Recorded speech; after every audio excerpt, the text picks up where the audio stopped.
o nosso quadro, né, tão especial, Saúde em Casa, doenças cardiovasculares. A gente até brincou dizendo que iríamos falar de alguém que não pode parar, que não tem férias. E que bom que não tem, né, irmão? É verdade, nem pode ter. Sabe por quê, Jéssica? As doenças cardiovasculares, elas afetam milhões de brasileiros e representam cerca de 30% das mortes no nosso país. Olha que dado alto, né?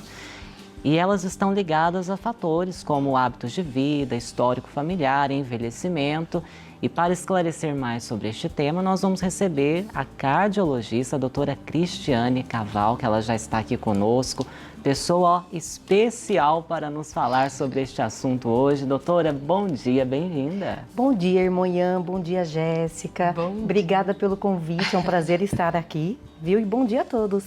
Alegria tê-la conosco, Cris. Conta pra gente o que se caracteriza como doença cardiovascular, para quem não conhece. Então, doença cardiovascular é um conjunto de doenças que pode afetar o coração e os vasos sanguíneos, como, por exemplo, a hipertensão arterial sistêmica, arritmias cardíacas, insuficiência cardíaca, próprias doenças dos vasos, como aneurisma de aorta, dissecção de aorta, entre outras. Olha, são bastante, né, de doenças aí que caracterizam os problemas cardiovasculares, né? E como eles estão interligados, o coração, o pulmão, tudo isso faz com que a situação às vezes se agrave a partir, por exemplo, de uma insuficiência cardíaca. Tem a insuficiência cardíaca congestiva, não é? Isso. Como que acontece tudo isso? Então, quando o coração ele cresce, que a gente chama de miocardiopatia dilatada, ele tem N etiologias, várias etiologias. E uma delas leva à insuficiência cardíaca, que é quando o coração não está suficiente para poder bombear o sangue. Então, esse sangue volta retrogradamente para o pulmão, causando dispneia, cansaço, até o edema agudo de pulmão. Entendi. E tem tratamento para isso? Tem sim, tá? Quando a gente tem a doença chamada insuficiência cardíaca, a gente entra com medicações que dá força ao coração para poder diminuir a mortalidade futura. Agora, claro que a gente tem que agir com a prevenção. Então, se a gente puder prevenir, evitando os fatores de risco que levam à insuficiência cardíaca, é o ideal. Porque dependendo do estágio que a gente chega, o único tratamento é o transplante cardíaco. Nossa, que daí é muito difícil, né? Assim, a gente sabe das filas que tem aí pelo Brasil afora. Isso. Agora, com tanta tecnologia, tantos avanços na medicina, por que as doenças cardiovasculares, elas ainda estão assim no topo daquelas que mais matam no Brasil? Porque, infelizmente, as pessoas ainda não deram a devida importância no tratamento e evitar os fatores de riscos que levam às doenças cardiovasculares, como, por exemplo, a hipertensão, a diabetes, o sedentarismo, a obesidade, a dislipidemia. Então, as pessoas ainda não estão dando a devida importância em combater a esses fatores de risco para evitar as doenças cardíacas. Agora, cá para nós, a gente sempre ouve que, assim, a doença cardíaca é problema do homem. Mas e a mulher? A mulher, ela tem uma certa proteção por conta dos hormônios, mas tem alguma faixa de idade aí que é mais perigoso a mulher ter as doenças cardiovasculares? Sem dúvida nenhuma.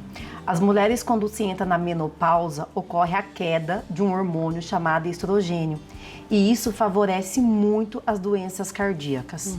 Então, por esse motivo que a gente sempre orienta, quando a mulher chegar à menopausa, fazer o check-up. Olha só. Doutora, uma coisa interessante, né? Algumas pessoas não têm muita clareza sobre os primeiros sinais de que o coração não vai bem. Às vezes a gente brincava aqui, né? O coração tá tirando uns minutinhos aí de descanso, né? Que não pode acontecer.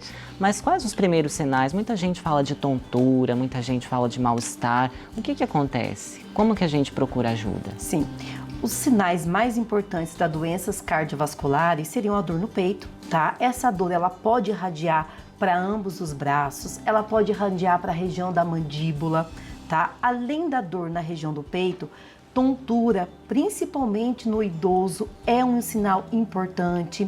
Coração acelerado, que a gente chama de palpitação, ou quando o paciente relata, meu coração está batendo de uma forma desregular, isso também é um sinal muito importante e a gente tem que estar sempre em alerta aos desmaios. Entendi. Pode levar então a um desmaio quando o coração não tá bem? Pode sim, arritmias gravíssimas que pode levar até uma morte súbita. Gente, Nossa, olha e só. olha que coisa Agora, importante. dia desses eu estava ouvindo falar, né, que tem aquela sigla SAMU, que é para a gente observar se a pessoa está tendo algum problema, não é? No coração, enfim, algum infarto ou mesmo um AVC, que é a sigla do SAMU, não é isso? Explica pra gente um pouquinho. A sigla do SAMU falando mais sobre as emergências, né? E está muito correlacionado às emergências cardiológicas.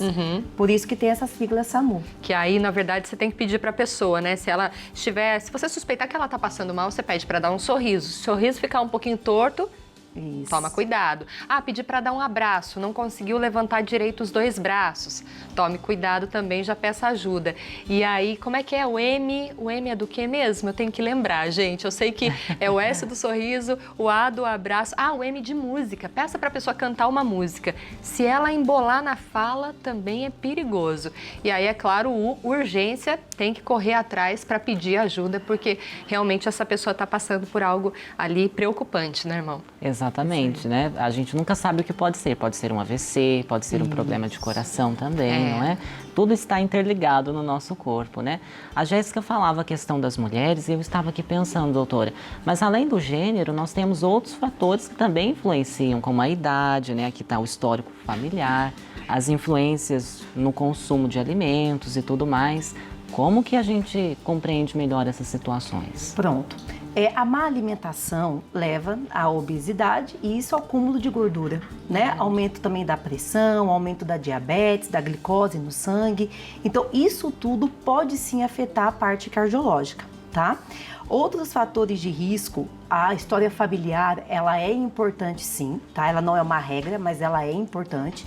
Então, se você tiver na sua família alguém de primeiro grau, um parentesco de primeiro grau, que já teve um infarto agudo do miocárdio abaixo de 55 anos no sexo masculino e abaixo de 65 no sexo feminino, é um fator importantíssimo para você fazer um check-up, independente se tem sintomas ou não. Olha Entendi. só, agora, doutora, eu e o irmão Ian aqui super magrinhos, a gente não tem problema não, né?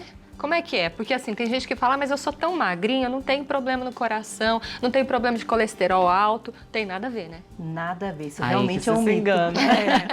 Isso é um engano, tá? Não é pelo se é magro, se é gordo, pelo biotipo, né?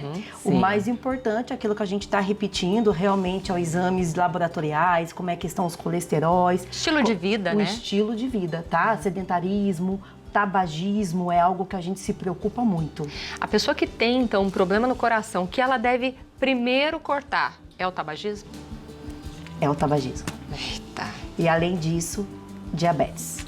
Eu acho que são os 2 fatores de riscos que mais nos preocupa no consultório. Tanto a diabetes como o tabagismo. Olha Tá? só. Obesidade também, né? O álcool também influencia. O álcool também, mas não influencia tão diretamente nas doenças cardíacas. O álcool ele correlaciona mais o aumento da pressão, que pode levar à doença cardíaca consequentemente. Mas o tabagismo e a diabetes são os piores fatores de risco. E o nosso corpo é um sistema perfeito que Deus criou, né? Então, por exemplo, é comum que as pessoas tenham problema no coração e desenvolvam no pulmão e também nos rins? É muito comum. É muito comum, tá? Existe a síndrome renal do tipo 2, que a doença cardíaca leva à doença renal. É uma Olha. coisa correlacionada à outra, tá? E como eu expliquei, quando a gente tem um aumento do coração, isso também pode causar uma alteração pulmonar, seja um edema agudo de pulmão, outras patologias no pulmão, que isso piora também as doenças cardíacas. É um ciclo. É um ciclo. Tem gente que fala assim, ai, olha, o pé da pessoa estava tão inchado, eu acho que é problema no coração. Tem alguns sintomas que a gente pode observar, por exemplo, uma tossinha, que não é problema ali na garganta, tal, é um pé que está inchado. Tem algumas outras coisas que a gente pode observar e correr para o médico? Sim, sem dúvida nenhuma, tá? Esses sintomas que você está relatando está muito mais correlacionado à própria insuficiência cardíaca, irmã, como a gente estava conversando, tá? Quando o coração cresce, ele dilata e o sangue vai retrogradamente. Então vai para o pulmão, vai para o abdômen, causando um aumento da barriga, que é a ascite, que a gente dá esse nome, e depois para os membros inferiores, que incha, tá? Então, o edema de membros inferiores, para ser de origem cardiológica, eles têm que estar edemaciado ambos. Os dois, então, Os né? dois. Os dois. Meu Deus. Doutora, a Jéssica falando me fez pensar uma coisa aqui. Porque, a gente procura ter uma vida mais saudável e tudo, mas tem uma coisa que às vezes a gente não consegue fugir, que é o estresse do dia a dia. Isso interfere também na saúde do nosso coração? Sem dúvida nenhuma, tá? O estresse emocional, ele faz com que o nosso cérebro libera algumas catecolaminas, tá? E isso faz com que aumenta a pressão arterial e a frequência cardíaca, desenvolvimento, então, doenças cardiológicas. Existe uma síndrome que não é muito do conhecimento das pessoas, que chama síndrome de Takotsubo. É quando o paciente infarta após um estresse emocional, uma tristeza muito grande. Então, isso não significa que ele tem placa de gordura nas coronárias. Foi devido ao estresse. Entendi. Nossa. E a gente tem até uma pergunta no WhatsApp, irmão. Isso mesmo, Jéssica. Olha, o José Oliveira. Bom dia, família. É normal sentir palpitação depois de comer uma comida pesada? É muito comum, tá? Mas isso não quer dizer que está correlacionado a alguma doença cardiológica, tá? Então, pode sim sentir palpitação após comer uma comida Uma pesada. feijoada, por exemplo. Uma comida apimentada. Pode acontecer sim, mas o principal, às vezes, quando a gente come uma comida um pouquinho mais pesada, um pouco mais apimentada, às vezes a pressão arterial sobe. Entendi. E quando a pressão arterial sobe, nem sempre significa que a gente vai ter dor na nuca. Então, às vezes, um dos sinais que teve aumento da pressão é o coração um pouquinho acelerado. Então, pode Certo. acontecer. Olha só, agora nós estamos falando aqui muito no sentido dos adultos, né, que passam mal com as doenças cardiovasculares, mas criança também infarta? Então, as crianças, elas têm as cardiopatias congênitas, tá? Que são cardiopatias que elas nascem com, que está muito relacionado à hereditariedade. Então, existe sim algumas patologias gravíssimas que pode também levar à morte súbita, mas infarto agudo de placa de gordura nas coronárias, não. Existe uma doença chamada drenagem anômala de coronárias, que já é uma cardiopatia congênita, que pode também levar à morte. Nossa, ai. Ficaríamos aqui mais tempo tirando todas as dúvidas dessas doenças cardiovasculares com a doutora Cristiane, mas acabou aqui o nosso tempo. Cris, muito obrigada. Deus abençoe você, a sua família. Quer mandar um beijo para alguém? Queria sim mandar, tá? Primeiro, gostaria de mandar um beijo para os meus filhos e para os meus pais que estão aqui me assistindo, para o meu marido, para os meus amigos lá de Maceió, né? A dona Fátima, que é fã do programa de vocês. É verdade, um beijo.